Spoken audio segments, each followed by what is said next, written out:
Across the UK, on DAB+, on YouTube, on the app, on your mobile, the home of common sense.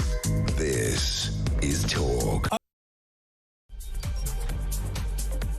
Tell you what we'll do, let's talk very quickly about this situation with the NHS, where, according to today's Telegraph, illegal immigrants are skipping NHS queues and getting preferential treatment. It's extraordinary, isn't it? It's called the 987 Inclusion Health, where basically undocumented migrants, homeless and drug addicts go to the top of the queue. So you might be waiting in A&E for more than 4 hours. More than 45,000 patients were delayed by longer than 12 hours, they said. But if you fit within undocumented migrants, homeless or drug addict category, then you'll be seen with about 15 minutes. You are prioritised. And also, of course, remember the story, Jess Phillips. Do you remember? Yes. She went to A&E and she said, oh, I've just got preferential treatment because they knew I voted for a ceasefire in Gaza. That was outrageous. And that's outrageous. She should actually name the doctor and he should be appearing before the... Absolutely. In the same way as justice should be blind, so should the NHS. We need to deal with that sort of side. There's a lot of anti-Semitism. You know, I've heard a lot of stories. It's actually documented stories of people who are Jewish being really treated badly, sitting on the floor, being treated like... I think everybody needs to be treated the same, and it's abhorrent that it's not.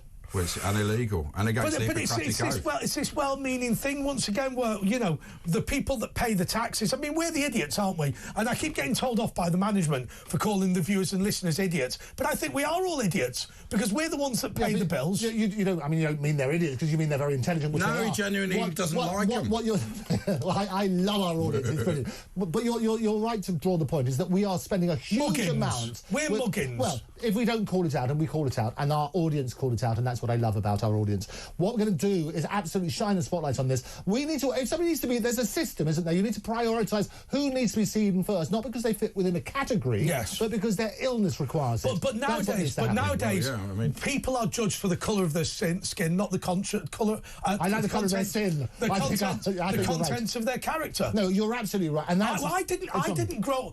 I would argue that race is the number one-ish political issue in Britain today.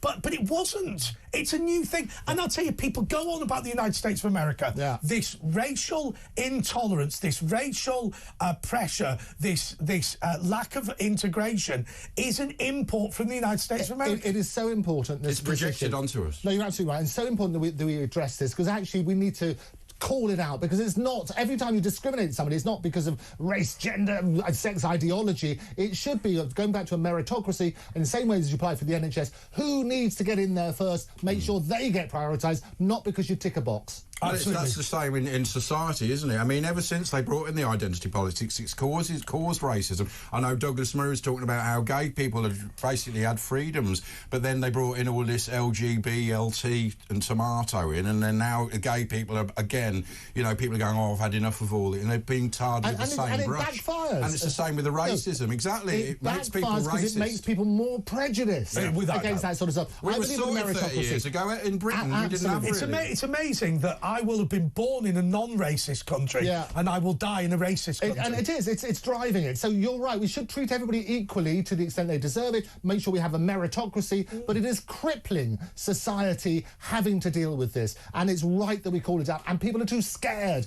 in the media to call it out, but we will. Absolutely.